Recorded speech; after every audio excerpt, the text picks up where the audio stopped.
Estamos de volta, agora para aquele bate-papo que eu já estou ansiosa para ouvir. E aí eu vou fazer uma pequena introdução. O seguinte, olha só. Com a intensificação das mudanças climáticas, a ecoansiedade se torna uma realidade cada vez mais comum. Esse painel de agora reúne, portanto, uma psicanalista especialista em meio ambiente e um cacique indígena para discutir como diferentes culturas enfrentam essa angústia e como o conhecimento ancestral pode oferecer novas perspectivas. A gente vai explorar a interseção entre saúde mental e o meio ambiente, buscando alternativas para lidar com os desafios do futuro. Então, para compor esse painel maravilhoso desse papo que a gente vai amar, eu chamo aqui ela, que é psicanalista, doutora em meio ambiente e pesquisadora da NUPEC, Ana Lisete Farias. Bem-vinda, Ana. Um abraço, gosto de abraçar. Chamo aqui também ele que é cacique da aldeia Gamir, falei certo? Gamir, com foco em iniciativas de negócios e sustentabilidade na Web3, Uraã Suruí.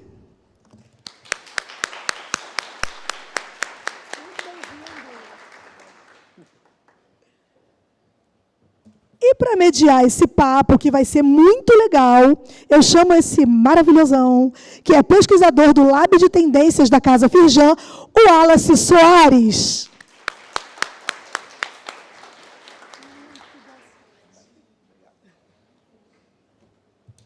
É com vocês.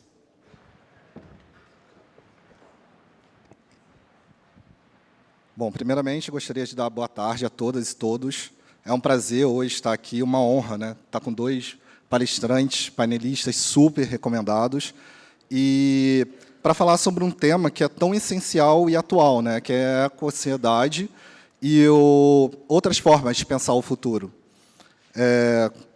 Como a Nanza disse, meu nome é Wallace Soares, e sou pesquisador do Lab de Tendências da Casa Firjan, e agora eu vou apresentar, contextualizar um pouquinho esse painel, trazendo alguns dados que são analisados pelo Lab de Tendências para dar uma introdução, né? Atualmente, vivemos em um cenário em que as mudanças climáticas e os desafios climáticos se tornam cada vez mais urgentes. De acordo com uma pesquisa realizada pela Associação Americana de Psicologia, cerca de 50% das pessoas expostas a um desastre climático têm risco de desenvolver problemas de saúde mental. Um levantamento realizado este ano pelo CDP apontou que 19% da população mundial que sofrerá os efeitos intensos das mudanças climáticas será composta por pessoas que vivem em situação de vulnerabilidade socioeconômica. Segundo especialistas, hoje o nosso maior desafio climático não é mais a negação, e sim o desespero, pois o medo não motiva a ação. Bom, isso daí já traz um pouco para a gente refletir sobre os nossos pensamentos e como eles podem influenciar a nossa vida.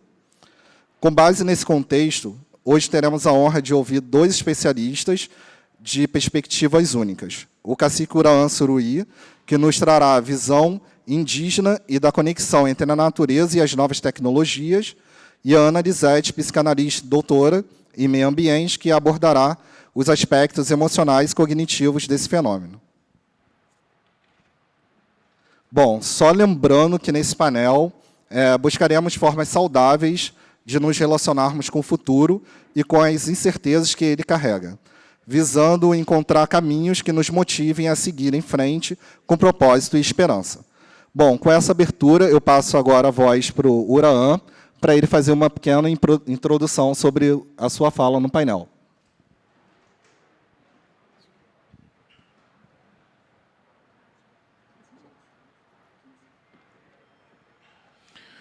Boa tarde a todos e a todas. Sou Uraã Suruí, cacique da aldeia Gamir, também líder do meu povo como vice-cacique geral. Nós moramos em Rondônia, território 7 de setembro, do povo Paiter Suruí, né? Eu tenho trabalhado hoje, atualmente, na agricultura regenerativa, visando também as ferramentas utilizadas, as tecnologias atuais hoje. Principalmente, nós estamos caminhando uma parte do nosso trabalho pelas tecnologias mais emergentes hoje, que chamaram de blockchain, Web3, né? E é uma das que eu estou mais atuando neste momento, né?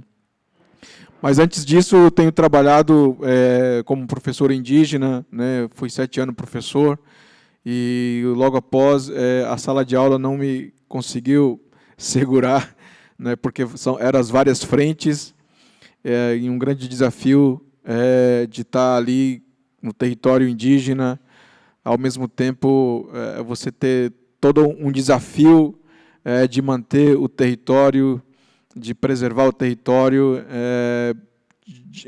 de vários sentidos, né? Tanto físico, intelectual, ambiental e outras coisas mais, que é um grande desafio manter uma floresta em pé hoje.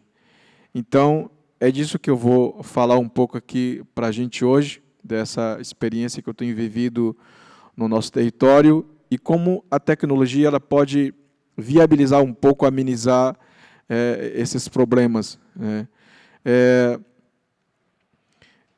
Em torno de 4, 5 anos, eu me envolvi bastante na área de tecnologia, na Web3, né? Plataformas descentralizadas, e nós trabalhamos com castanha, mas tem um país vizinho do Brasil que ela é o maior exportador de castanha do Brasil, sendo que a maior produção de castanha está no Brasil. Tem alguma coisa errada, né? Então, como é que... Então, aonde tem a castanha?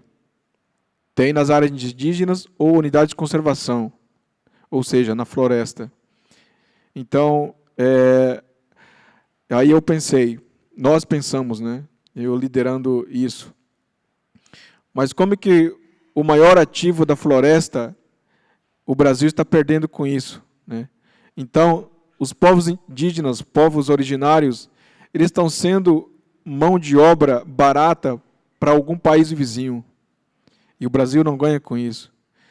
E aí, isso seria um tema de outra palestra, né? Então, a blockchain entra nisso, né? A rastreabilidade, a imutabilidade e a transparência que se traz à blockchain. E nós vamos caminhar nesse sentido. Então, por outro lado, o que eu mais aqui quero falar, né, sobre a ancestralidade.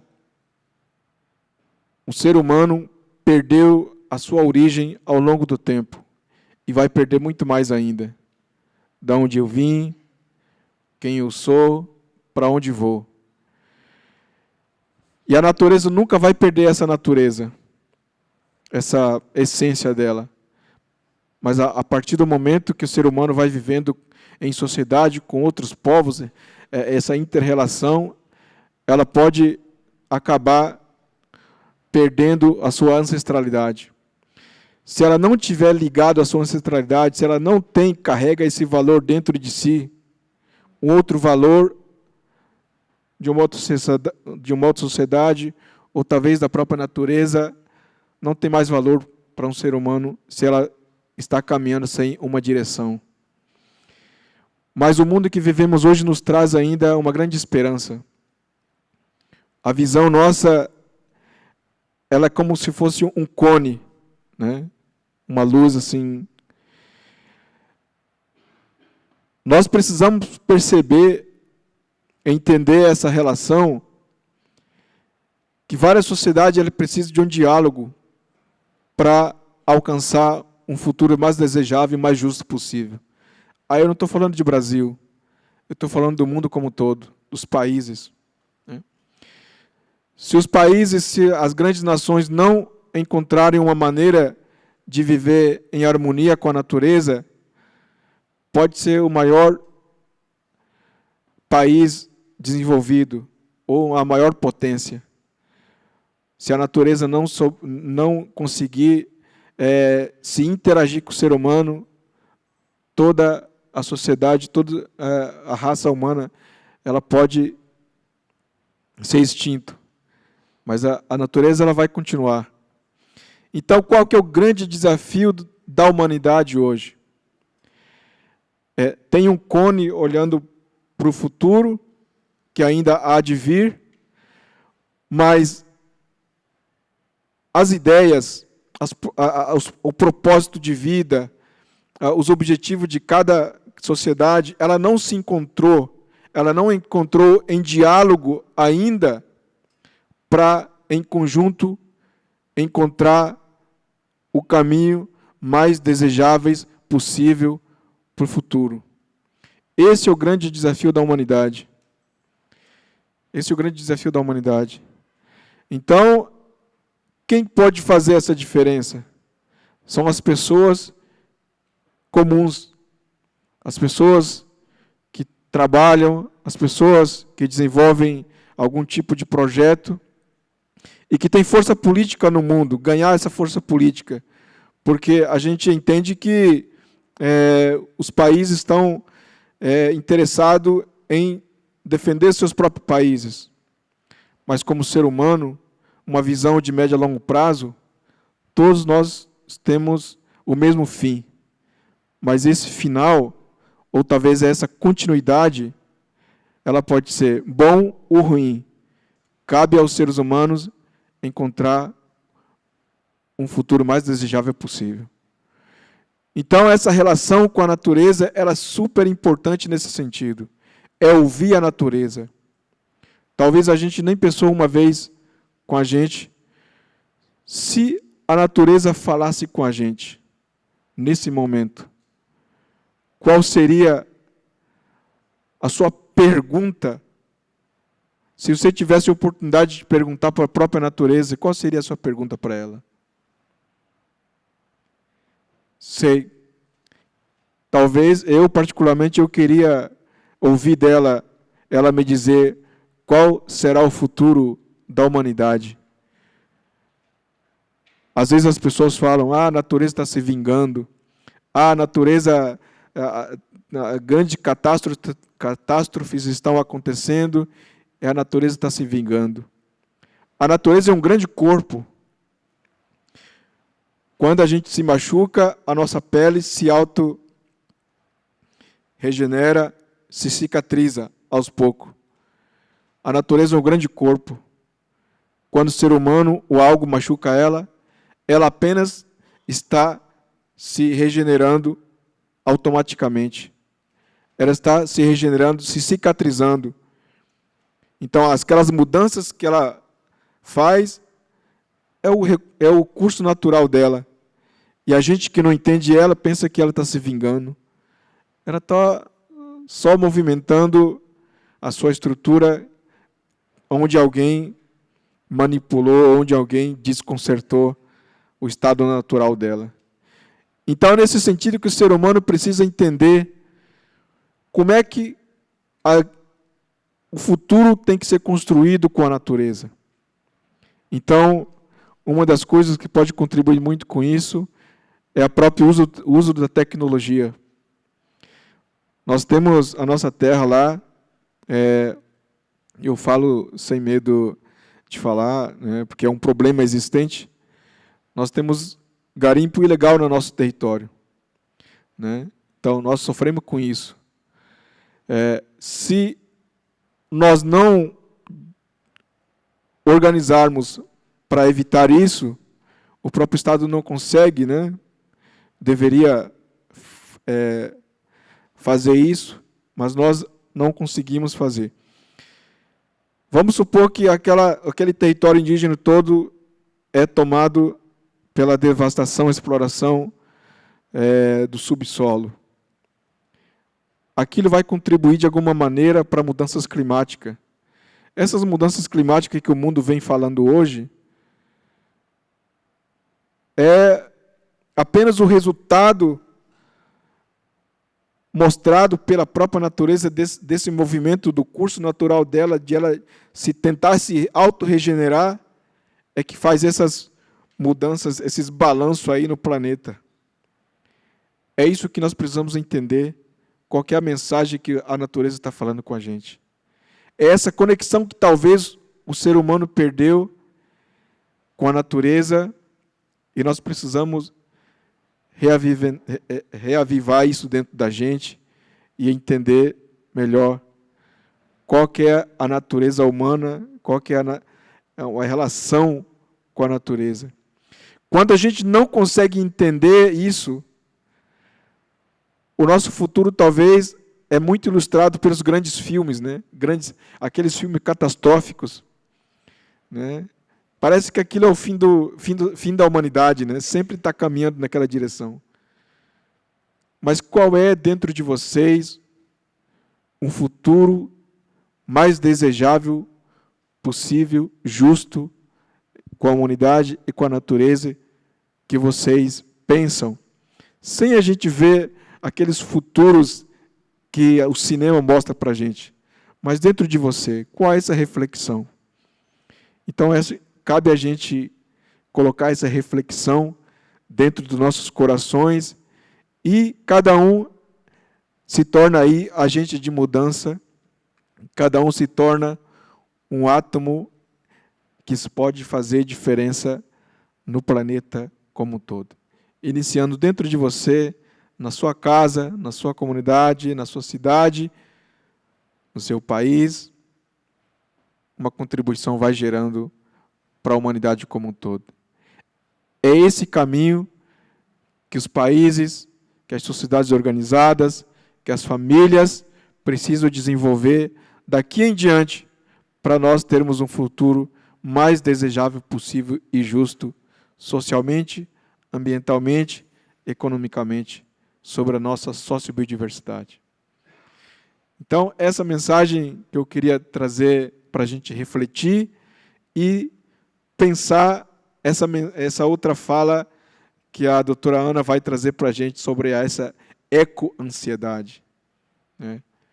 Como é que esse eco-ansiedade trata isso, algo que nós ainda não conseguimos entender, essa relação que precisamos ter com a natureza. Então, a ciência nos mostra isso, tem mostrado isso, e eu tenho certeza que plantamos na mente de cada um que está aqui uma reflexão, e isso me deixa bastante feliz. E agradecer à Casa Firjan por esta oportunidade, Wallace, de estar aqui falando sobre a importância da natureza, né, essa relação humana que nós precisamos ter de a médio e longo prazo, para a gente alcançar o futuro mais desejável possível, mais justo, em todos os sentidos. Obrigado, e agradeço a todo mundo que estão aqui também. Obrigado.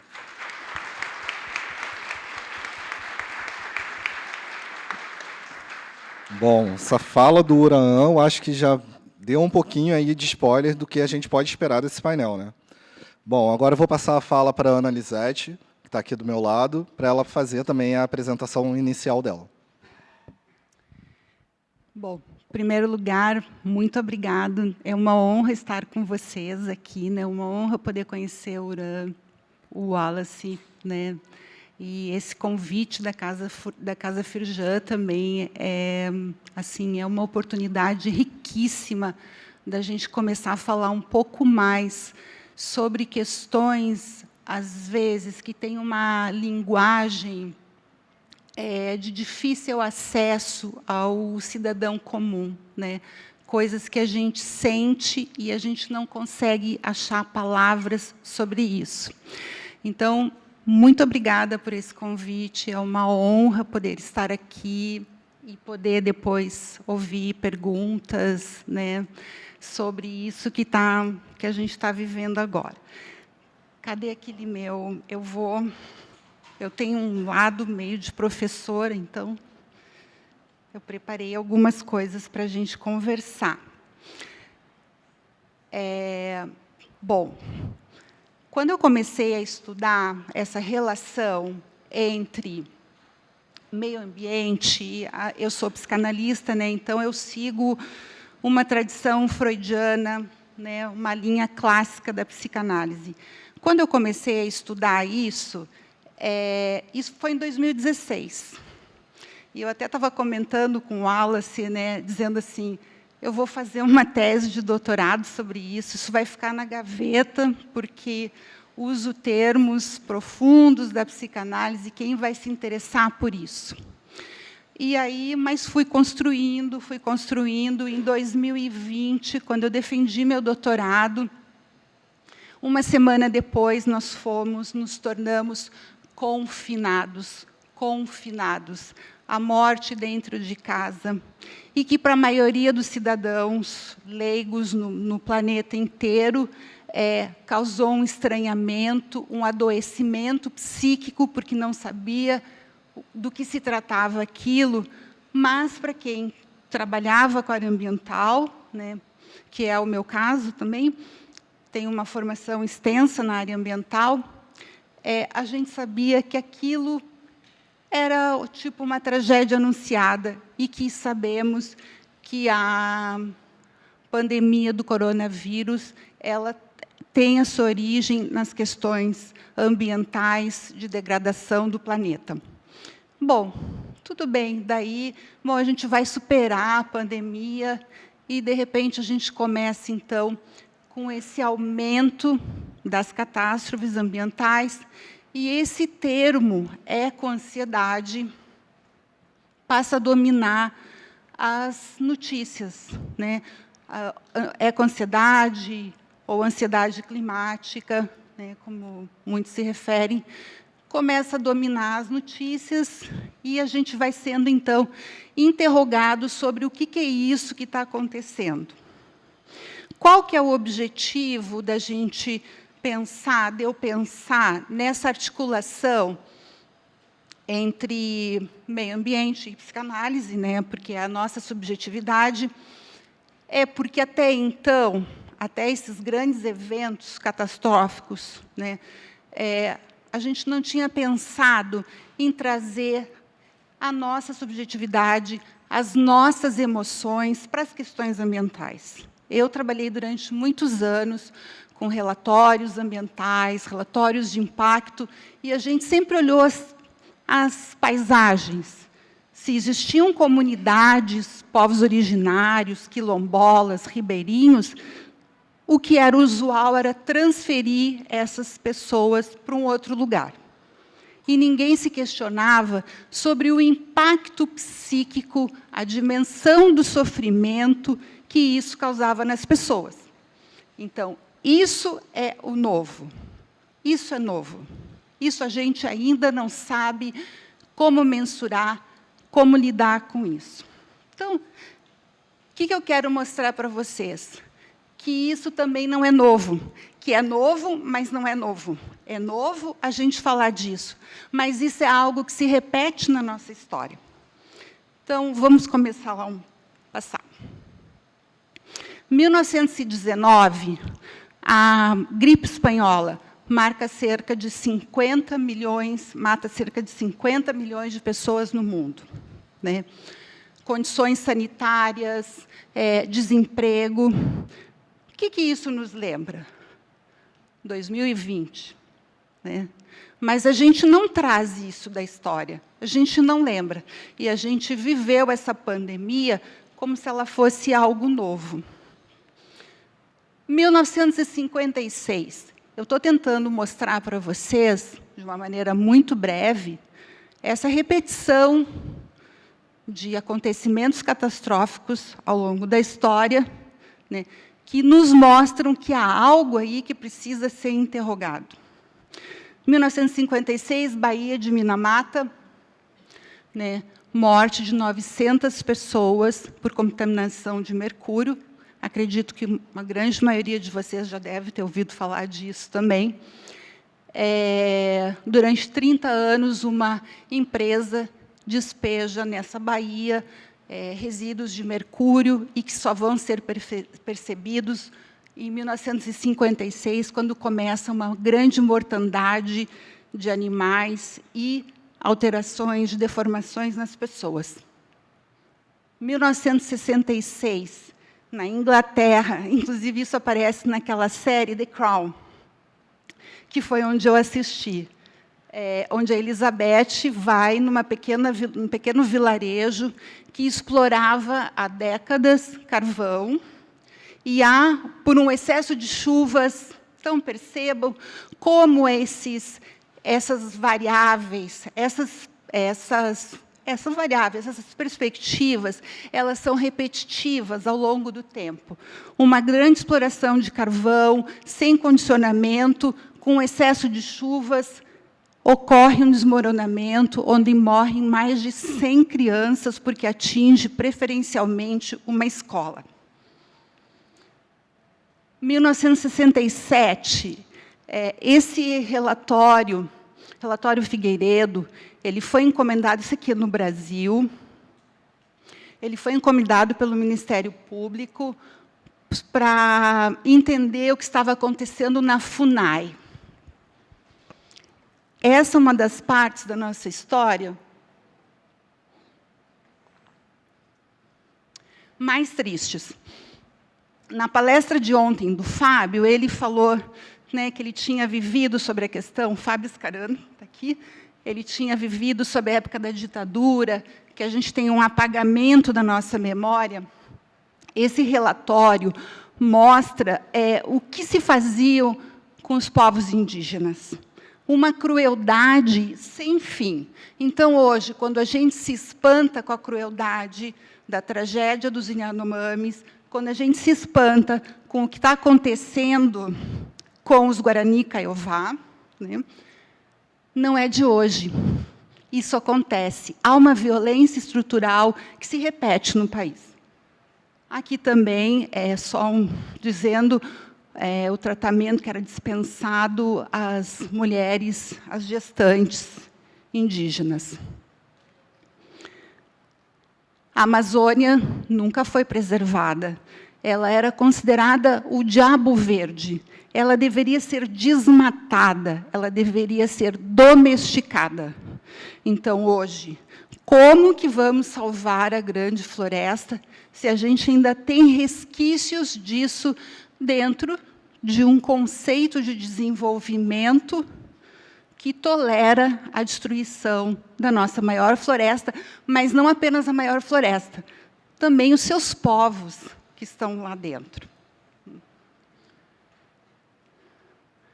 1975, aqui era 7 quedas, para quem não... Uma foto bem antiga, onde 40 mil pessoas foram desalojadas. E isso me chamou a atenção quando eu estava estudando, porque, vendo um documentário depois, as pessoas lamentando, sofrendo as consequências de terem aberto mão dos seus locais de origem, né, para um projeto de desenvolvimento. Não sou contra Itaipu, pelo contrário. Eu acho que ela traz muitos benefícios para nós. Mas há que se pensar o preço, o impacto, né, nas pessoas que precisam sair dos seus locais de origem. O que acontece com essas pessoas? Como que elas podem pensar futuros aí? Como que elas podem se tornar pessoas protagonistas de si, do seu desejo de transformação, de construir coisas novas? Chernobyl, né, destruição. Mariana, né, o grande impacto. E eu acho que aqui começa também para mim, um grande diferencial, onde começam a surgir notícias e informações sobre o estado de sofrimento, de melancolia dessas pessoas diante da perda dos seus locais de origem. Então, vocês veem, a gente não está falando de um sentimento novo, né? A gente estava falando de um sentimento não nomeado, não estava em palavras, a tristeza que a gente sente. Gana, um dos maiores depósitos de lixo da Europa, né, na África, onde as pessoas têm uma expectativa média de vida de 27 anos. Qual o futuro possível para isso, se a gente não se deparar com esse horror? Eu não sou pessimista, gente, acho que a gente precisa olhar para isso com firmeza e se propor alterações aí. 2024, Rio Grande do Sul. Mas olha o interessante, Mesmo lugar, parecido. 1941, Porto Alegre. Né? Porto Alegre se tornou hoje um laboratório vivo sobre as dimensões do sofrimento causado por uma tragédia político-climática. Eu dou a ênfase ao político. Né? Então, aqui, pessoas desterradas. Né? Esse aqui é o estádio do Grêmio, símbolos da história de uma cidade totalmente destruídos, pessoas vivendo em situação de refugiados ambientais. Isso é agora, abril, maio, e continua ainda assim, porque não foi resolvido isso na cidade do Rio Grande do Sul, em Porto Alegre. Né? 1941, 2024. Ou seja, há uma repetição sistemática desses eventos, dessas tragédias. Aqui eu trouxe só umas, que eu acho que isso, para mim, também é o novo, né, começando a ser nomeado, aí, esses sentimentos, né, vividos por pessoas que tiveram, pessoas classe média, pessoas com poder aquisitivo, que se viram desalojadas dos seus lugares. Cheiro de morte, cobras, água. Né? E essa aqui, para mim, é uma foto icônica. Tirada, ela é uma foto verdadeira. Ele está num dos relatórios da Oxfam, né, que mostra esse sentimento de fruição, de gozo, de prazer, né, sem se incomodar com o outro. Assim. Acho que é uma foto muito emblemática, porque daí é possível sair rapidamente, né, pegar um helicóptero, alguma coisa assim. Né? Então, a eco-ansiedade talvez não seja isso que a gente toma como da gente. Porque, quando Freud definiu o que é a ansiedade, ele disse que é um medo a algo real, algo que está acontecendo. E a gente tem tomado a ansiedade como o medo das mudanças climáticas, dos eventos extremos que estão acontecendo. Mas, nesse caso, a eco-ansiedade é isso que a gente está tendo que se haver, isso que a gente está tendo que lidar, que somos responsáveis por isso, que estamos implicados profundamente num modo de viver, num modo de estar no mundo.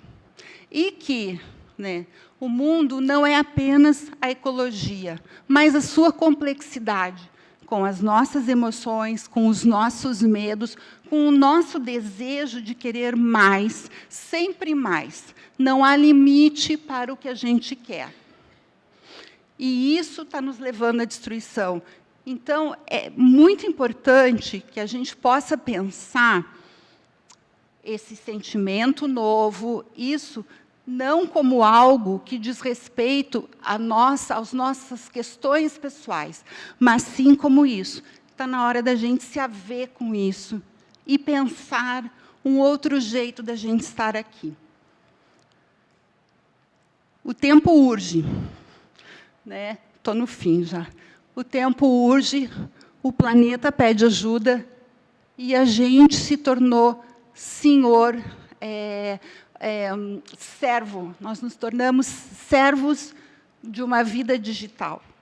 A gente perdeu a conexão, estava falando disso com o Wallace, a gente perdeu a conexão, os laços, o desejo de estar com o outro, de se implicar em ouvir alguém, de estar perto.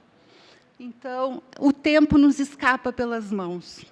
Quanto mais a gente fica nesse digital, menos tempo temos para agir. Vou deixar essa aí para o Wallace. Muito obrigada. Obrigado, Ana.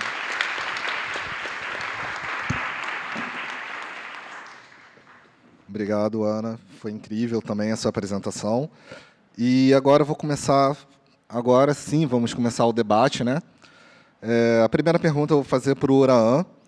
Na sua visão, o que as gerações mais jovens podem aprender com a cosmovisão indígena sobre o tempo e o futuro?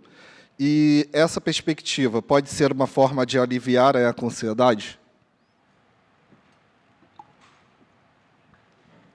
Bom,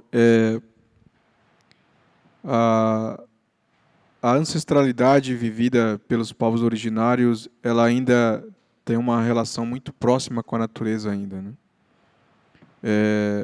A grande parte dos povos indígenas que tem ainda seus territórios sagrados, que tem floresta ainda, eles não têm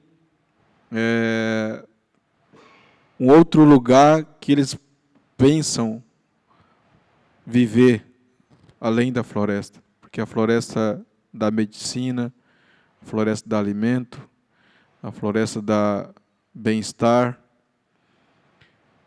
Então, o que a floresta dá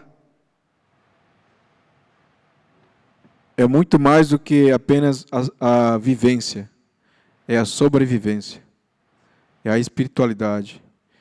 Então, a ancestralidade está ligada diretamente entre a floresta e os povos originários, e essa ligação é que se tem mostrado qual é o equilíbrio que o ser humano deveria viver com a natureza. Pode ser que nós utilizamos o último nível mais avançado de tecnologia, mas entender a natureza e vivendo com ela, isso é possível. Isso é possível. Talvez nós imaginamos que a natureza seja só as máquinas. Não é a máquina. A tecnologia está na mente humana e talvez o simples de viver com a natureza é a resposta para o mundo mais desejável possível de a gente se viver. Então, é nesse sentido que eu tenho destacado nas minhas falas, apenas as máquinas são instrumentos criadas pela mente humana, mas a tecnologia raiz, vamos exemplificar, o código-fonte daquela tecnologia está na mente humana. E essa tecnologia e esse código-fonte ela tem que ser usado para o bem. Essa conexão com a natureza. Talvez os povos originários não tenham manifestado isso de maneira clara, mas eles têm vivido isso, entendido isso. Então, não há necessidade de destruir uma floresta, mas viver com ela. E uma parcela de povos originários também tem caído um pouco no erro de que nós precisamos destruir a natureza, a floresta, para obter alguma riqueza dela. Isso é um problema no mundo. Até os próprios, uma parcela dos povos originários estão sendo levados nessa direção. Mas essa ligação ancestral que os povos indígenas têm vindo desde muito tempo até hoje, há de se pensar, há de se estudar como é que se vive, como é que acontece essa relação. E esse saber ela precisa ser explorada para que possamos usar ela não só para os povos originários que usam ali com a floresta já, mas para salvar a humanidade como um todo. É isso que nós precisamos entender, qual é o tamanho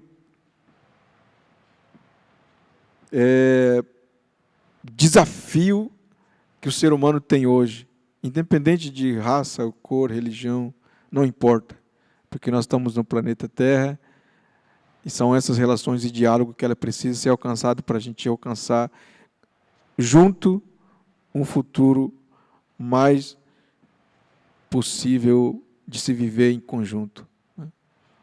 A ancestralidade e o futuro não está desconexa, elas sempre têm que estar ligadas, mas o presente tem que construir esse caminho. Perfeito. Muito obrigado, Uraan. Ana Lisete, a próxima pergunta. Posso responder a dele também?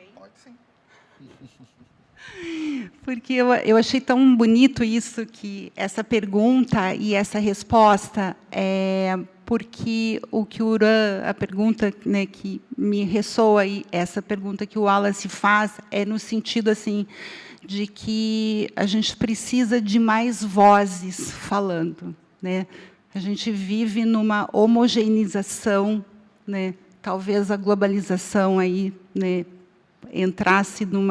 precisasse de uma avaliação crítica, onde a gente meio que copia tudo, né? A gente não inventa muitas coisas mais. Então, nesse sentido, a voz dos povos originários, a voz da ancestralidade dos negros, né, dos quilombolas, de comunidades de pessoas que têm uma outra forma de compreensão do mundo, me parece assim, absolutamente imprescindível, né, da gente ouvir, da gente dar lugar às novas experiências, entender do que se trata alguém que vive de uma maneira diferente da nossa. E isso é muito difícil, é um exercício muito grande esse, de olhar para o outro e reconhecer que ele também tem um lugar diferente do meu, e que não é por isso que a gente não pode estar juntos aí. Então, quando a gente iniciou, durante a ditadura, o processo de destruição da Amazônia, foi justamente por ascensão de um poder que não conseguia entender o que era a exuberância, a magnitude, a sabedoria daquela imensa floresta, né? Com todos os seus mistérios, que a gente ainda, apesar de ter destruído tanto, não consegue decifrar ainda o potencial dela. Então, é sempre nesse sentido de eliminar aquele que é diferente de mim, né? Então, achei muito bonita isso, e experiências que tragam, né, outras possibilidades da gente entender narrativas, né, diferentes, elas vão nos ajudar, né, a gente construir um outro lugar, diferente desse de estar caminhando para a destruição. Então, eu quis responder. Não, perfeito, perfeito. A próxima pergunta, basicamente, você acabou respondendo agora também. Mas vou fazer uma outra, com base na sua apresentação. Como você disse na apresentação, a ecociedade não é um sentimento novo. Ele simplesmente ganhou um nome.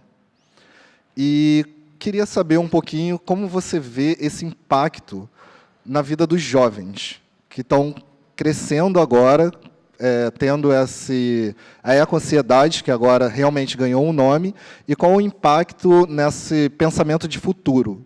Eles conseguem ainda projetar um futuro com tanta coisa que eles estão escutando nesse momento? Essa talvez seja uma das questões mais delicadas, né, e que nos convoca aí a uma responsabilidade. Então, quando eu estava na minha apresentação, estava falando, né, que é preciso a gente se deparar com esse horror, né, para que a gente possa, então, pensar coisas diferentes aí. A gente tem assim alto índice de suicídio de jovens, né? Os jovens perderam a esperança. Esses não são números divulgados, né? Até por uma questão ética de não se incentivar. Mas eu faço parte de um projeto na Universidade Federal do Rio Grande do Sul, onde a gente estuda a dimensão do sofrimento psíquico, né, da saúde mental em estudantes. É um projeto mais amplo, envolve também a questão dos professores, mas eu estou na parte dos alunos. Então, há um aumento disso, há um aumento desse índice alarmante, né? Jovens de 19 anos, 20 anos, que perderam a esperança diante desse bombardeamento, que eu acho que é uma outra questão que nós já tínhamos discutido também antes, né? O Wallace desse bombardeamento de informações por uma mídia, né, que não tem uma responsabilidade com a veracidade das informações. Então, esse é um ponto extremamente importante, e, nesse sentido, eu me sinto assim otimista de que as experiências não somente com os povos originários, mas com essa polifonia, né, de vozes, poderia dar um sentido para esses jovens que não veem mais sentido em continuar a sua vida. Que ideal mais bonito poderia ser esse em prol de um mundo mais justo, de uma qualidade de vida, de projetos de restauração.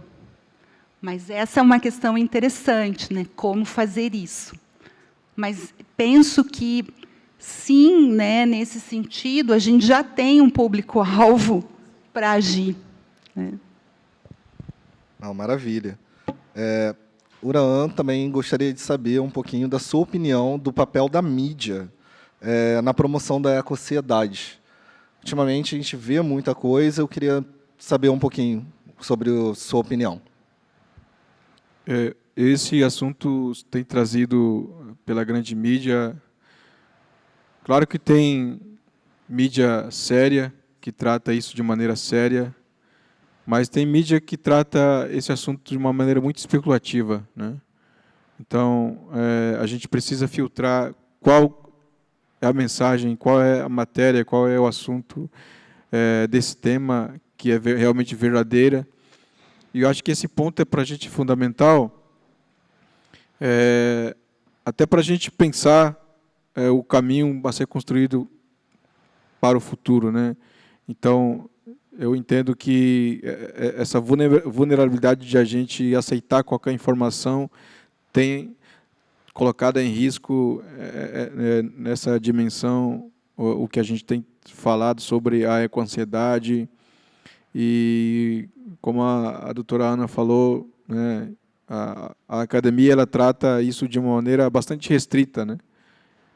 A gente não está vendo porque ninguém está especulando sobre isso, né? Mas há assuntos também parecidos que a grande mídia também especula de maneira sem precedência, né? Sem cuidado. Então, isso pode trazer uma grande consequência para a sociedade. E aí eu vejo que a mídia teria que ter um papel fundamental para ajudar a evitar, a combater a essa ecoansiedade. A gente pode estar no meio da floresta, na grande cidade, não importa. A ecoansiedade está aí. Nós estamos vivendo ela, né? Então, há de se dizer que precisamos aí de direcionamento mais racional para a gente enfrentar isso de maneira em conjunto, como sociedade. Maravilha. Eu tinha até conversado com a Ana durante a nossa call de alinhamento. Recentemente, eu passei por eu não, né? Minha mãe passou por um processo que sofreu um pouco com a ecosociedade por conta de uma notícia que saiu no telejornal que falava exatamente assim: tornado, ponto. Tempestade em São Paulo, ponto. Ciclone chegando. Ela me ligou na mesma hora e falou: como assim? Está chegando um tornado, um ciclone, tudo aqui em São Paulo, como assim? Não dá para entender. Então, eu vejo muito que o papel da mídia, ele também precisa saber como passar a informação. E, nesse mesmo dia, eu acabei viajando para São Paulo, e eu peguei um Uber, teve a tal tempestade, realmente, em São Paulo, que as pessoas ficaram sem luz até a semana passada, se eu não me engano. E eu peguei o Uber, e a motorista do Uber, ela me fez o mesmo questionamento. Ela falou: nossa, será que essa tempestade que acabou de cair aqui está ligada ao tornado? Eu falei: mas o tornado foi nos Estados Unidos. Não é a mesma. Só que ela também tinha visto o mesmo telejornal na televisão. Então, assim, a gente realmente precisa ter esse cuidado de não propagar informações e tem que filtrar todas as informações que a gente recebe hoje em dia. Porque, realmente, ainda mais agora, na época do deepfake e tudo isso, né, nas inovações tecnológicas, quanto mais informações a gente está chegando ali, está sendo bombardeado, a gente precisa filtrar. Calma aí, será que isso daqui realmente é verdade? Será que isso daqui me faz bem? Será que isso daqui vai me gerar uma certa ansiedade? E pensar, refletir um pouco sobre isso. Ana, você gostaria de falar um pouquinho também sobre da mídia ou já posso passar para a próxima? Tá bom. Que tipo de práticas ou hábitos vocês sugerem para que as pessoas lidem com o medo do futuro sem cair na inércia ou no desespero? Posso começar com a Ana?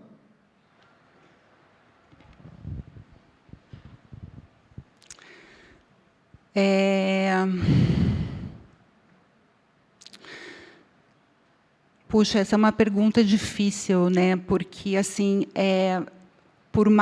porque se fosse só cognitivo, se fosse só a gente entender, né, que a gente está caminhando para um ponto de destruição, ok, então vamos fazer coisas legais, vamos reciclar o lixo, mas não se trata só disso, né? Tem algo aí inconsciente nós também. E daí, assim, eu estou lembrando aqui de que o Freud escreveu um texto, em 1937, onde ele gostava muito do Goethe.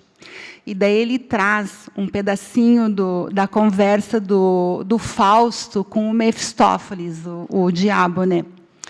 E o Fausto vai lá para conversar com o diabo e diz assim: olha, eu estou cansado da vida, tudo que eu fiz não me deixou feliz, não tenho reconhecimento, eu quero que você me ajude. Aí o diabo fala para ele, o Mefistófeles fala assim para ele, né? Olha, a receita para uma vida feliz é: vá para o campo, are a terra, misture-se com a natureza, né? Você vai remoçar. E o Fausto diz assim para ele: não quero. Quero algo mais simples. E aí o Mefistófeles, né? Então que vem a bruxa, né? E dá a poção lá, que ele acaba vendendo a alma para o diabo. Então, tem algo em nós que a gente precisa aprender o que é, precisa saber o que nos impele, né? A ser conivente, a ser alienado com isso, né? Que nos afasta do outro, nos afasta dos laços, nos afasta de conversar com o vizinho, né? De ficar divulgando fake news. Tem algo aí em nós, algo que nos habita, né? E que a gente precisa se deparar com isso. Então, assim, eu não tenho uma receita. Isso é uma receita de cada um. Cada um vai achar o seu caminho. Talvez a gente falando aqui saia uma semente e alguém para e pensa: puxa, eu quero fazer algo diferente, né? E daí faz, e daí vê as consequências, e a gente vai propagando isso. Mas o que é importante? Que a gente reconheça que a gente tem uma participação muito grande em tudo que está acontecendo. Por mais que nos doa a gente lidar com isso. Maravilha.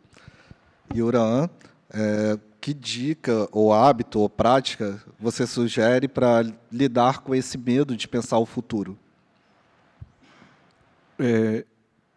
A gente tem... Eu vou contar uma história rapidinho, né? Só vou resumir. Numa comunidade, né, chegou um grande empreendimento, um grande empresário, e aí falou para o cara: olha, eu quero trazer empresa aqui para a gente desenvolver, e você vai ter muito dinheiro, e você vai comprar isso, comprar aquilo, comprar isso, e com muito dinheiro você vai ficar tranquilo e ficar só pescando, né? Ficar pescando de boa, sem preocupar nada. Aí o cara olhou para o grande empresário assim: mas é isso que eu já faço, né? mas é isso que já faço. Então, acho que a gente precisa refletir o nosso, a nossa vida no mundo, né? Talvez aquilo que nós já estamos fazendo já é bom para o nosso meio, e eu acho que o nível de desenvolvimento que o mundo está, ela vai depender dessa racionalidade da gente pensar em que lugar que eu estou e como que eu posso contribuir sem prejudicar em todo o entorno que está à minha volta, né? Pensar no outro, né? Eu acho que esse hábito ela precisa estar para a gente tentar amenizar um pouco essa eco-ansiedade que a gente está vivendo, né? O que o outro pensa, o que o outro sente, mas o que eu posso fazer, o que eu já estou fazendo que pode contribuir sem ameaçar ao que está ao meu entorno, né? Eu acho que esse é o pensamento que a humanidade precisa caminhar em conjunto. Maravilha. Agora eu também vou fazer uma próxima pergunta para os dois. Na opinião de vocês, qual o papel das empresas e instituições na criação de ambientes de trabalho mais sustentáveis e acolhedores? Ana. Assim como acho que a gente tem que fazer reflexões, como a gente faz reflexões individuais, né, de que lugar é esse, até como a Ura falou, né, de que lugar é esse que a gente está ocupando, que lugar é esse que a gente está se dando na história. Acho que as empresas precisam passar por essa reflexão também, né? O que é um contrato social? O que significa ter um contrato social? Um contrato social não é só acionistas, né, lucros, mas aí a própria palavra diz, é um contrato social, o social envolve as pessoas, envolve uma sociedade. Então, o que a gente está vendo, por exemplo, quando a gente vê esse alto índice de suicídios, quando a gente vê aquela foto que eu mostrei, que me deixou muito impactada com a expectativa de vida de pessoas que vivem do lixo, né? Essa ordem social, esse contrato social, ele foi rompido. E ele não foi rompido apenas de maneira individual. Ele foi rompido por todos esses stakeholders, por todo esse público que envolve uma sociedade. Então, eu penso que as empresas também precisam fazer essa reflexão. Qual é o meu contrato? Qual é o meu papel aí em tudo isso, né? Maravilha. Uran, que dica você daria para as empresas tornarem os ambientes de trabalho mais sustentáveis e acolhedores? Primeiro, eu acho que a importância de cada indivíduo que está dentro da empresa, desde o CEO até as pessoas que estão ali nos cargos mais baixos ali, são todos seres humanos, né? E todos contribuem para manter a empresa. Esse é o grande segredo. Não existe nenhum melhor, né? Claro que existe hoje diferenças de salários e tudo, dependendo da empresa, né? Mas todo ser humano, toda pessoa que está ali envolvido com a empresa tem seu valor. Eu acho que essa responsabilidade que as grandes empresas têm que ter. A energia dado por aquela pessoa, por aquele ser humano que está trabalhando naquela empresa, ela é devolvida como energia gasto por ela, é devolvida como salário para ela. Mas parte dessa energia, grande parcela, é deixado na empresa, né? Então, sem essas pessoas não há empresa. Eu acho que esse é um pensamento mais humano, social, que as empresas devem ter com seus empregados, com seus fornecedores e tudo. Eu acho que essa humanidade empresarial ela precisa alcançar esses patamares mais abrangentes possível, né? Acho que esse é o segredo do sucesso de qualquer empresa. O grande ativo humano são as pessoas que trabalham na empresa. Tem que cuidar delas, né? Então, eu acho que é isso, né? Eu acho que cada pessoa é importante dentro da empresa. Nossa, maravilhoso. Agora, para a última pergunta, é um desafio também. A Ana já até me olha aqui com medo. Bom, queria saber, na opinião de vocês, como podemos juntos transformar a ecoansiedade em um agente de mudança e esperança para um futuro mais sustentável. É possível, Ana?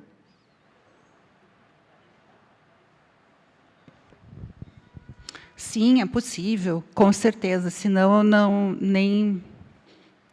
não exerceria a função de psicanalista. Eu acredito, sim, que a gente pode transformar isso. A gente precisa olhar. A gente precisa olhar para isso e não ter medo de olhar para isso, né? A gente precisa fazer algo com isso. Não existe uma... A pergunta, assim, o que fizemos de errado, não é a pergunta certa. Quando a gente olha para esse horror, a pergunta certa é: o que podemos fazer com isso agora? Como que a gente pode transformar isso em algo diferente? Mas a gente não transforma isso se a gente não souber o que a gente está transformando. Então, é preciso saber o que é isso. É preciso informação, informação de boa qualidade. É preciso olhar para a história. Porque, quando for fazer um determinado projeto, por exemplo, de uma barragem que elimina tantas vidas, é preciso saber que outras já eliminaram muitas vidas e que outras já destruíram ecossistemas gigantes. Então, é preciso que a gente saiba o que é ultrapassar um limite. Para isso, tem a história, né? Aí a gente pode reinventar, aí a gente pode olhar para histórias como dos povos originários, de outros povos, de outras culturas, e pensar, bom, então, dá para fazer outra coisa aí, diferente dessa que nos conduziu até aqui desse jeito. Concordo plenamente. Obrigado, Ana. Uraan, como você enxerga isso? Você acha que é possível transformar a ecoansiedade em um agente de mudança e esperança para um futuro mais sustentável?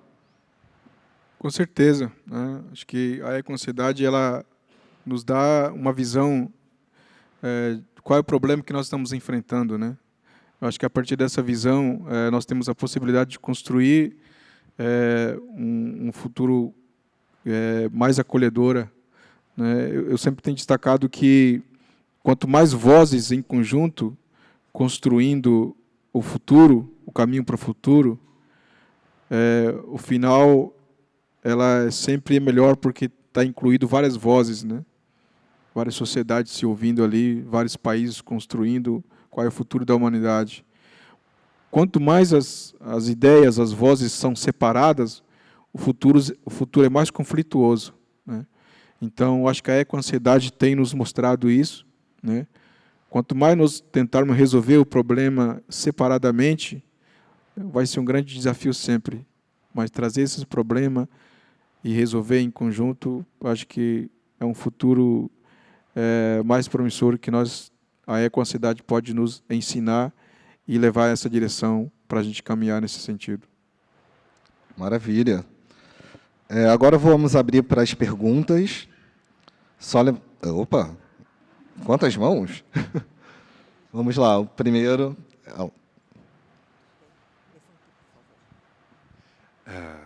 Boa tarde, muito obrigado, viu, pelas falas e muito obrigado, Wallace, pela organização deste evento. Assim, eu estava pensando se o termo ecoansiedade faz sentido ou se não contém uma contradição, porque ansiedade é quando uma preocupação é tão grande que me paralisa ou de qualquer forma compromete a nossa vida, né? Mas a nossa vida está comprometida. ecologicamente, estamos numa situação desastrosa. Então, eu acho que está faltando preocupação. Eu não vejo a ansiedade. Eu vejo muitas pessoas despreocupadas com o que está acontecendo. Por exemplo, perante as queimadas, ou perante você do Sul? Perfeito. Ou perante o que aconteceu em Porto Alegre e no Rio Grande do Sul, eu acho que teve apatia, não teve ansiedade. Então, assim, eu estou um pouco sem saber mesmo como compreender este conceito e como estimular o combate a esta apatia social que estamos vivendo. Obrigado.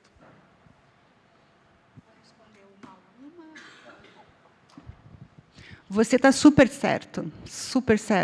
Porque, então, veja, você traz uma outra perspectiva aí de que a gente tem emoções e sentimentos que não somente as consequências dos eventos extremos estão causando. A gente está vivendo consequências de uma crise ambiental mais grave, mais ampla. Não falamos em seca, falta de água, não falamos em falta de saneamento, né? Não falamos em contaminação de água. Então, quando a gente está falando de mudanças climáticas, a gente acaba pensando só na questão dos efeitos desses eventos, tornados, tsunamis, né, tudo isso que está acontecendo.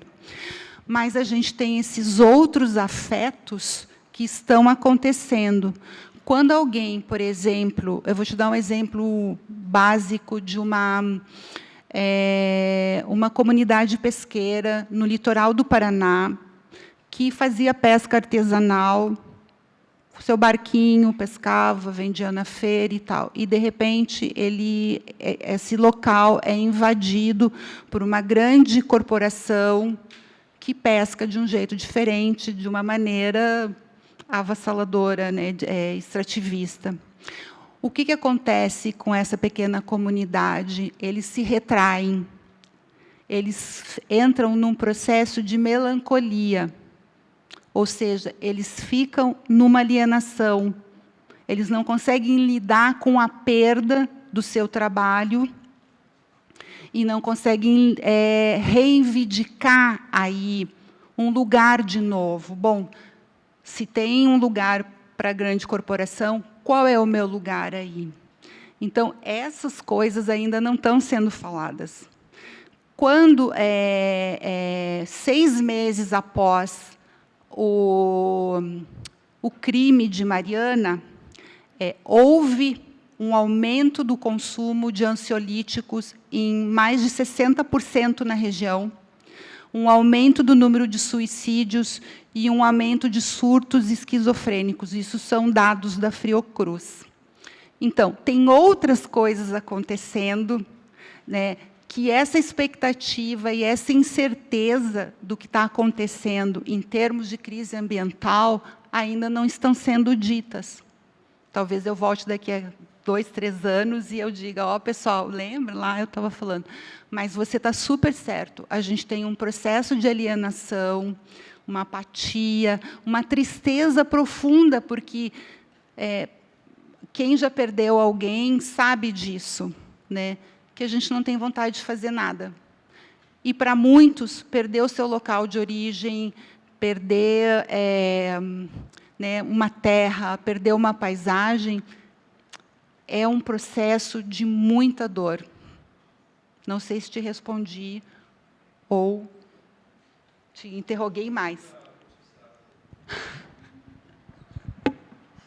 Próxima pergunta. Oi, boa tarde, pessoal. Meu nome é Brenda, eu trabalho aqui na Firjan, na Gerência de Diversidade, Saúde Integral e Cidadania Corporativa, e eu tenho uma pergunta que vai na esteira da anterior, mas é um viés mais de eleições municipais. A gente tem agora o Sebastião Melo sendo quase reeleito no primeiro turno. O único candidato aqui no Rio que falou sobre mudanças climáticas teve pouco mais de 4% de votos. O Ricardo Nunes provavelmente vai ser reeleito em São Paulo, quando ele mal se preocupa em podar árvores. Então, eu queria que vocês nos dessem um pouco de esperança no que tange as pessoas se conscientizarem em ver que a política também, a política partidária, também pode ser um lugar que pode provocar essas mudanças e diminuir, talvez, essa eco-ansiedade que eu, pelo menos, sinto, e por isso que eu estou fazendo essa pergunta. Perfeito. Uran? Ou Ana? Uran. Bom, eu vou dar minha opinião sobre isso. A política ela tem direcionado as nossas vidas, né? A política ela é o que tem traçado nossos caminhos. Mas estou falando de política partidária, né? De agentes políticos, né? O sistema mesmo. Mas quem coloca essas pessoas, esses agentes públicos lá, somos nós, né? Sociedade. Eu acho que essa reflexão deve ser realmente debatido na sociedade, nas casas, com as pessoas, com nossos filhos, para que, pelo menos de médio a longo prazo, nós possamos aí um pouco, em vez de ter esse desafio que nós enfrentamos hoje, mudar um pouco lá na frente, né? Então, os grandes agentes de mudança, eu acho que está em nós, como sociedade organizada, como famílias, e o resultado dessas pessoas que não têm preocupação com isso, estar nesse lugar de poder, é o nosso próprio resultado. Acho que nós precisamos ter essa reflexão e nós temos pensado muito sobre isso como povos indígenas, né? Como os povos originários, né? A representação política é necessária, mas tem que ter uma representação que vai de acordo com a sobrevivência e o desenvolvimento em comum da sociedade como um todo, né? Não apenas do seu segmento de quem coloca o agente público lá. Eu acho que uma preocupação bem interessante sua, né? Eu acho que esse é um ponto que a gente tem que refletir nas nossas famílias mesmo. Perfeito. Ana, gostaria? Na dúvida, eu acho que a gente sempre tem que investir na educação.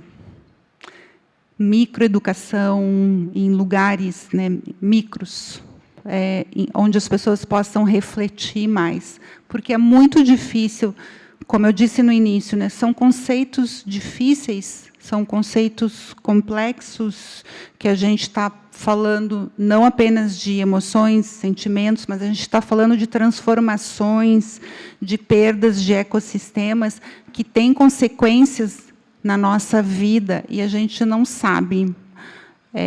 A irritação de de passar por um estresse, né, traumático de um evento, é muito difícil das pessoas fazerem essa associação, né, do quanto depois as suas relações pessoais são impactadas por essas questões que vêm de fora. Então, na dúvida, eu acho que a gente sempre precisa investir na educação. E se vocês se ligaram assim, né, durante esses eventos que tiveram agora recentemente, vimos muitos pedidos de decretar emergências climáticas. Em nenhum momento alguém falou: vamos fazer um plano nacional de educação ambiental? Ninguém nem falou nisso, né? Então, assim, claro, isso também é uma estratégia de poder. Então, é preciso questionar isso, né? E a educação sempre vai ser libertadora. Assim, eu estou falando algo clichê, né? Mas que é tão óbvio, né? Perfeito. Próxima pergunta. Boa tarde. Meu nome é Valdir, trabalho na Fiocruz. Você mencionou aí. A minha questão seria exatamente, está pegando aqui um pouquinho na rasteira da fala da primeira pergunta, né, sobre uma certa apatia, e da possibilidade da gente justamente aplicar essa ansiedade de uma forma que você possa mover o mundo. Não do ponto de vista assim, muito negativo, mas que você precisa, né, até que ponto a ansiedade ela pode ser um motor para a mudança, né? para a gente poder estar pensando, sair um pouco dessa apatia que o colega colocou, para a gente poder pensar na política partidária, para a gente poder também pensar no plano de educação. Ou seja, a ansiedade como um motor, né, não ser paralisante, mas, pelo contrário, né, a gente poder pensar a ansiedade, queria saber o que vocês acham disso, né, dessa eco-ansiedade, a gente poder pensar nisso como motor de movimento e mudança do mundo, aí, do futuro que a gente tem por aí, pela frente. Obrigado. Valdir, né? Parabéns pelo trabalho da Fiocruz, né? Eles embasam pesquisas assim importantíssimas, informações, dados assim preciosíssimos, assim, acho ainda pouco divulgados, né? Você está super certo, né? Eu estou dizendo que está super certo porque é isso mesmo. Quando alguém me procura na minha clínica, paralisado, tomado pela ansiedade ou por uma angústia muito profunda, não consegue nem trabalhar, nem amar, não consegue ter uma vida, ele procura ajuda. Doutora, me ajude. E eu, me fale mais disso, né? Então, é disso que se trata, colocar isso em movimento, que isso se transforme numa força e não num medo. Então, por isso que é preciso olhar para isso que está acontecendo e transformar, não numa paralisia, numa alienação, mas numa força de transformação social. Mas, vejam, a gente não está falando assim, né, de que, olha, isso já aconteceu e agora a gente tem aqui um checklist, vamos fazer assim, vamos fazer assado. Não, a gente está precisando, né, quem tem já condições disso, como acredito que vocês que estão aqui ouvindo a gente já têm essa percepção, é preciso que coloque em movimento isso, né? Que interrogue, que questione por que isso, por que aceitar isso, pode ser feito de outro jeito. Esse é o movimento, né, que faz alguém sair de um determinado lugar. Eu estou aqui numa relação horrível, pô, não quero isso para a minha vida. Vou mudar. Eu estou aqui, estou vendo, cara, aí, ó, quantos, em Porto Alegre, a gente teve lá também o Melo, lá, também vai ganhar a Prefeitura de Porto Alegre, né? Ou seja, a pessoa que fez, né, que causou, que ajudou, contribuiu para aquilo está sendo colocado no mesmo lugar de novo. Então, é preciso que alguém se interrogue sobre isso, mas tem pessoas que não conseguem se interrogar, né? É como alguém que chega assim para o médico e diz assim, olha, o senhor está diabético, então me dá um remédio. Ele poderia fazer uma alimentação legal, e correr, e baixar. Prefere o remédio. Então, assim, quem tem essa percepção de que algo precisa ser feito, precisa se engajar nisso, se quiser, né? Porque, infelizmente, a adesão sempre vai ser voluntária, né? É isso. Perfeito, Ana. Uran, gostaria de comentar alguma coisa sobre essa? Eu entendo que a ecoansiedade ela tem que ser o motor mesmo, Valdir, né? Acho que tem que ser um motor para a gente achar uma maneira melhor de viver nesse mundo tão difícil que nós estamos vivendo, né? Eu tenho uma amiga que é professora aposentada da USP. Ela perdeu, né, uma filha quando ela tinha 17 anos, mais ou menos. E aí ela ficou super, né, ficou triste, queria desistir do mundo mesmo. E aí alguém falou para ela, olha, vai lá na terra indígena do povo tal, né, que são os povos Xicrim, que ela visitou, que ela esteve com eles lá. Vai lá naquele povo. Tem mãe que perdeu seu filho no contato, 3, 4, 5 filhos, e você perdeu uma. Talvez você consiga ganhar força com ela. Como é que essa mãe consegue viver ainda, mesmo que perdeu 4, 5 filhos? Aí ela foi, encontrou forças nesse povo, né, estudou eles também. É um exemplo de vida, né? Acho que viver essa equanimidade não é individual. Isso vai afetar as pessoas como um todo. Né? Essa motivação de viver, enfrentar esse desafio, esse problema, temos que criar em conjunto, né? Acho que pensar sozinho vai ser difícil mesmo para a gente enfrentar, e pensar em conjunto e de que maneira sentimento e a dor carregando um do outro, acho que podemos superar essa equanimidade e viver melhor com a natureza, entendendo a natureza, o ser humano que está ali. É um grande exemplo de vida que eu vejo dessa amiga que eu tenho em São Paulo, que ela encontrou forças na outra mulher que perdeu 4, 5 filhos, sendo que ela perdeu uma, né? E hoje ela é um grande estudiosa da antropologia, e são vidas, vem trazendo exemplos para a gente, e eu entendo que nós vamos sair bem, enfrentando essa crise climática, essa sociedade difícil que nós estamos vivendo, e construir um futuro melhor ainda. Eu acredito nisso ainda. Tá, Valdir? Obrigado. Essa motivação tem que existir. Perfeito. Última pergunta.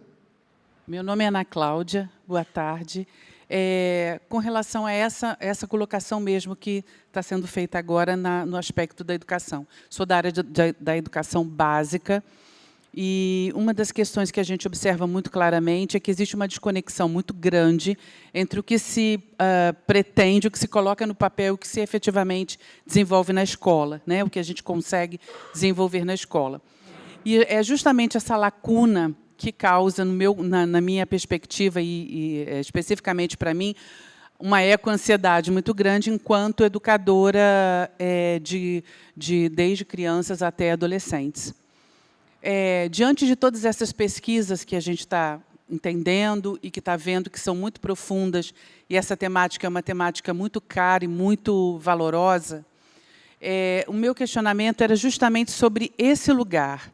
Nós, por mais que nós tenhamos um sentimento muito próprio de que é nosso papel, enquanto seres humanos, indivíduos, de fazer uma intervenção ou de usar o nosso lugar de fala, enfim, para fazer defesas, ainda assim nós esbarramos em várias questões que são de poder mesmo, que vão ao encontro dessas mudanças. Então, o meu questionamento, a minha pergunta, não sei se é bem uma pergunta, se é um desabafo, ou se é uma expressão da minha ecoansiedade, é justamente entender aonde tem a ruptura dessa desconexão entre os estudos. A gente tem uma BNCC hoje que fala sobre educação ambiental. E hoje a escola continua, por mais que haja pequenos projetos que vão nessa direção, a gente ainda continua falando, trazendo a natureza para dentro da sala de aula e não levando o indivíduo para dentro da natureza no conceito de formação de uma consciência crítica, de uma percepção de futuros possíveis, futuros saudáveis, futuros sustentáveis, que se façam a partir da educação. Então, o meu sentimento é essa pergunta. Nós temos aí visões já escritas e políticas determinadas, como é o caso da BNCC, e que não se configuram.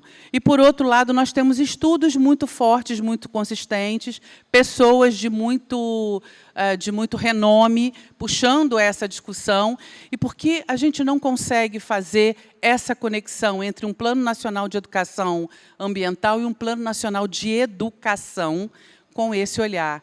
Aonde que está essa ruptura? O que a gente, enquanto sociedade, precisa se importar ou precisa se se sair de um olhar de tranquilidade, numa apatia, como já foi falado aqui algumas vezes, para pensar numa ação coletiva, uma vez que a gente luta contra esferas de poder e de interesses que são claros para todos nós. Esse é o questionamento. Essa é uma reflexão tua muito importante. Então, é muito importante que a gente possa também entender os nossos limites. O que você está falando ele extrapola a esfera do individual. Porque assim a gente tem aí a gente poderia entrar em outras questões como uma estrutura colonial, né? A gente tem uma estrutura. Então, quando eu trago as imagens para a minha fala, é no sentido da gente começar a entender, né, que há uma repetição aí de coisas e que a gente deve questionar essa repetição, se interrogando por que disso e o que pode ser feito ao invés disso. Você está trazendo a questão de uma estrutura de violência que é integrante do nosso processo. Então, eu trouxe a questão dos povos indígenas, mas a gente tem em relação isso aos negros, né? Então, a gente tem uma estrutura aí de separação, de dificuldade de lidar com o outro.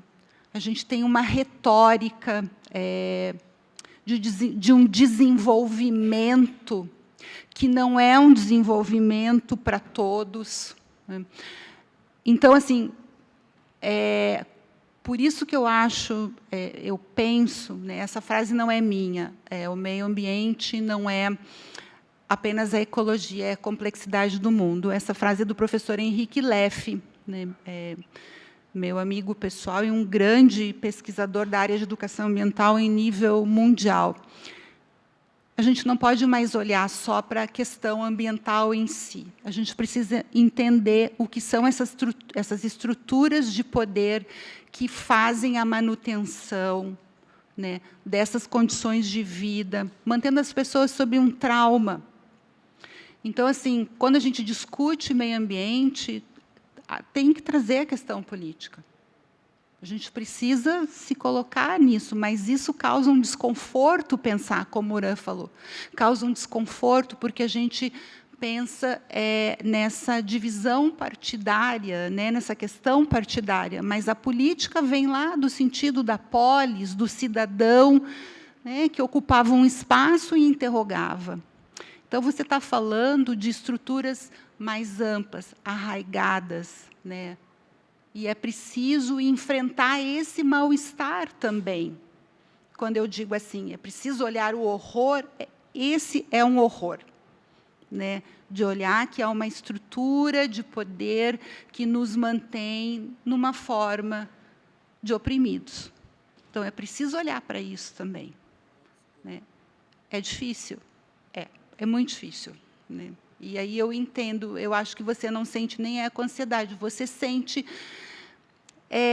uma angústia pela vida, porque viver hoje como professor é lidar com isso, com essa frustração cotidiana, né, de ver que as coisas não acontecem como deveriam acontecer. O que adianta você levar o conceito de meio ambiente para dentro da escola se os teus alunos moram num lugar onde ele não tem nem acesso à água, não tem acesso a saneamento? Como que ele vai fazer essa identificação de que ele pode proteger a água ou não colocar o lixo na rua, se onde ele mora são coisas totalmente dissociadas dele? Entende? Você percebe?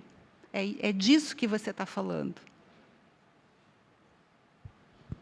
Eu posso ter te deixado mais angustiada. Eu acho que eu estou fazendo isso, deixando vocês mais angustiados, mas faz parte. Bom, pessoal, teria mais uma última pergunta agora, mas a gente já está com o tempo super estourando. Então, eu vou passar agora para os nossos panelistas, para eles finalizarem com alguma fala, alguma reflexão que vocês queiram passar para o nosso público de hoje. Pode começar pelo Uran.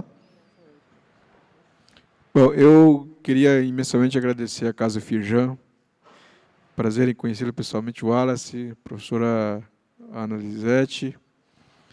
E a alegria de estar com vocês aqui, né? O futuro está nas nossas mãos.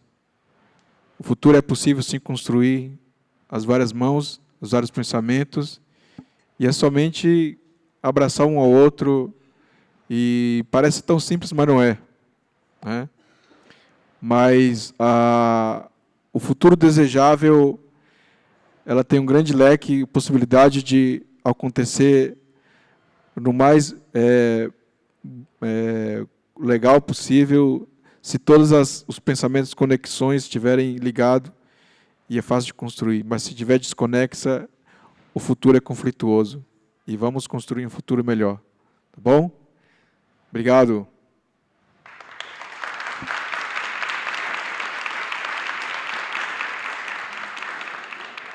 Ana. Eu só quero agradecer e pedir desculpas se eu deixei vocês muito angustiados, mas esse é o primeiro passo para a transformação. Ninguém se movimenta se não se sente incomodado. Quando a gente está muito confortável, daí nada de bom acontece, a vida vai virando esse tédio. Agora, quando tem algo assim, tipo, ai, sabe, quem sabe podia ser de um outro jeito, mas que outro jeito? E aí a gente vai indo, e quando vê, fez. Quando aí olha para trás, fez. E fez o que pôde também. Isso é o mais legal. A gente só faz aquilo que a gente pode. Então, muito obrigado por vocês me ouvirem, né? E espero ter passado alguma coisa para vocês.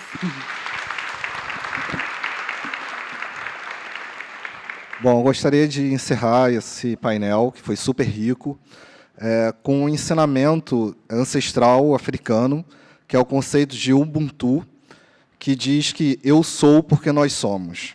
E ele nos lembra que as nossas ações e pensamentos sobre o futuro devem levar em conta o impacto que temos sobre os outros e sobre a Mãe Terra. Então, eu peço que todos reflitam sobre esse ensinamento e sobre tudo que foi falado aqui, e espero ver vocês na próxima edição. Muito obrigado.